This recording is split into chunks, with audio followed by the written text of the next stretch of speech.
Sejarah pemerintahan Kerajaan Kesultanan Melayu awal di Malaysia bermula dari Kerajaan Kesultanan Melayu Melaka. Kemajuan pesat Melaka menjadi katalis kepada kewujudan satu sistem pentadbiran teratur serta menjadikan Melaka kuasa terpenting yang mengawal laluan perdagangan Selat Melaka. Empayar dan tanah jajahannya meliputi keseluruhan tanah Melayu dan sebahagian besar pantai timur Pulau Sumatera. Selain Sultan sebagai tunggak pemerintahan, pentadbiran Kerajaan Kesultanan Melayu Melaka turut dibantu oleh pegawai negeri. Pembesar ini dibahagikan kepada 4 lapisan, iaitu Pembesar berempat utama, Pembesar berlapan, Pembesar 16, Pembesar 32. Pembesar berempat adalah nadi pentadbiran Melaka. Mereka adalah bendahara bersamaan jawatan Perdana Menteri, Temenggung sebagai Menteri Hal Ehwal Dalam Negeri, Ketua Hakim dan Ketua Polis Negara, Penghulu Bendahari sebagai Menteri Keuangan dan Ketua Perbendaharaan Negara, serta Laksmana sebagai Menteri Hal Ehwal Luar Negeri, Duta Khas, Ketua Turus Angkatan Bersenjata dan Panglima Perang. Dalam sistem pemerintahan Kesultanan Melayu Melaka, Sultan berkuasa penuh dalam kerajaan serta dianggap mempunyai daulat dan dari keturunan yang mulia. Rakyat mesti menghormati raja dan mengikut perintah raja tanpa bantahan. Sultan berkuasa penuh menjatuhkan hukuman bunuh. Begitu juga sifatnya dengan pembesar negeri yang mempunyai kuasa politik serta mempunyai pengikut sendiri. Mereka bertanggung jawab menjaga keamanan dan keselamatan rakyat dan negara dari ancaman musuh. Pada tahun 1511, Kerajaan Kesultanan Melayu Melaka berakhir apabila ditakluki oleh Portugis. Warisan Empayar Melaka kemudian diambil alih oleh Ananda Sultan Mahmud Shah. Pada tahun 1528, Raja Muzaffar menguasai kawasan utara Empayar Melaka, dimewujudkan Kesultanan Melayu Perak yang berpusat di pinggir Sungai Perak dengan gelaran Sultan Muzaffar Shah. Sementara adindanya, Raja Alauddin mengambil alih kawasan selatan Empayar dengan memulakan Empayar Johor Riau yang berpusat di Johor Lama dengan gelaran Sultan Alauddin Riayat Shah II. Kawasan takluknya meliputi juga Pahang yang diasaskan oleh Raja Muhammad Ananda Sultan Mansur Shah Melaka tahun 1457. Satu lagi kerajaan Kesultanan Melayu tua adalah Kedah. Raja Merung Mahawangsa dipercayai sebagai pengasasnya dengan jajahan takluknya meliputi Patani, Perak dan Perlis. Pada tahun 1834, Siam menghadiahkan Perlis kepada Syed Hussein Jamalulail dan melantik Baginda sebagai Raja Perlis dengan gelaran Pia Sungram Ramu Visit Asmara Pia Perlis.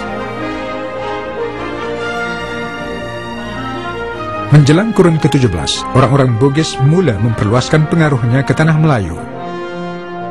Mereka memulakan penguasaan ke sekitar Empayar Johor Riau dengan Daim Marewah menjadi Yam Tuan Muda Johor pada awal kurun ke-18. Pada tahun 1766, Ananda Daim Celak Yam Tuan Muda Johor, selanjutnya bernama Raja Lumu, mengasaskan pula Kesultanan Melayu Selangor bergelar Sultan Salihuddin. Bugis turut berusaha mengembangkan pengaruhnya ke Negeri Sembilan. Bagi mengimbangi pengaruh Bugis, pembesar Minangkabau 9 negeri kecil, yaitu Sungai Ujong, Jelebu, Johor dan Inas, Rembau, Tampin, Ulu Mua, Jempol, Teraci dan Gunung Pasir. Mempelawa Raja Melewar, Ananda Raja Minangkabau Pagaruyung, Sumatera Barat, mewujudkan Kesultanan Melayu Negeri Sembilan pada tahun 1773. Sementara itu, Kesultanan Melayu Terengganu diwujudkan pada tahun 1726 oleh Sultan Zainal Abidin dengan wilayah pemerintahannya meliputi Kelantan. Antara tahun 1741 hingga 1793, Terengganu di bawah Sultan Mansur Shah muncul sebagai pusat perdagangan terpenting pantai timur. Baginda melantik Long Yunus dari Patani sebagai Sultan Kelantan pertama pada tahun 1775. Struktur pemerintahan dan pentadbiran kerajaan-kerajaan Melayu awal ini mempunyai banyak persamaan dari segi pentadbiran, ekonomi, dan sosial. Dengan pemusatan kuasa berlaku kepada Sultan yang dibantu oleh pembesar-pembesar negeri, keadaan ini tidak mengherankan kerana pemerintahan mereka umumnya dipengaruhi dari struktur pentadbiran kerajaan Melayu Melaka yang pernah menaluki mereka pada kurun ke-15. Negeri Kedah, Pahang dan Perak, misalnya, turut melaksanakan susun lapis pembesar seperti di Melaka. Namun begitu, walaupun sifat tugasan adalah sama, nama gelarannya agak berbeda. Jawatan bendahara misalnya dikenali Sri Paduka Maha Menteri di Kedah, atau orang kaya Indra Maharaja Perbajelai di Pahang, atau orang kaya bendahara Paduka Sri Maharaja di Perak. Negeri Sembilan turut mempraktikkan susun lapis pembesar, tetapi berlandaskan sistem adat pepatih.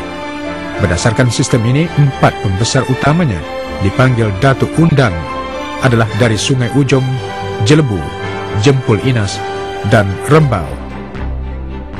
Dalam sistem adat pepatih, yang di-Pertuan Besar tidak berkuasa mutlak dalam pemerintahan, kerana kuasa itu berada pada tangan pembesar atau undang nan berempat. Sementara Johor pula, kalangan pembesar negerinya terdiri dari kalangan menteri, pegawai, alim ulama, dan cendekiawan Melayu. Mereka umumnya dikenali sebagai orang kaya. Antara contohnya, orang kaya Datuk Bendahara Paduka Raja, orang kaya Laksmana, dan orang kaya Tun Pikrama. Dewasa ini kesemua 9 institusi Kesultanan Negeri Melayu di Malaysia masih wujud. Institusi Kesultanan Melayu kini lebih bercirikan sistem pemerintahan raja berperlembagaan.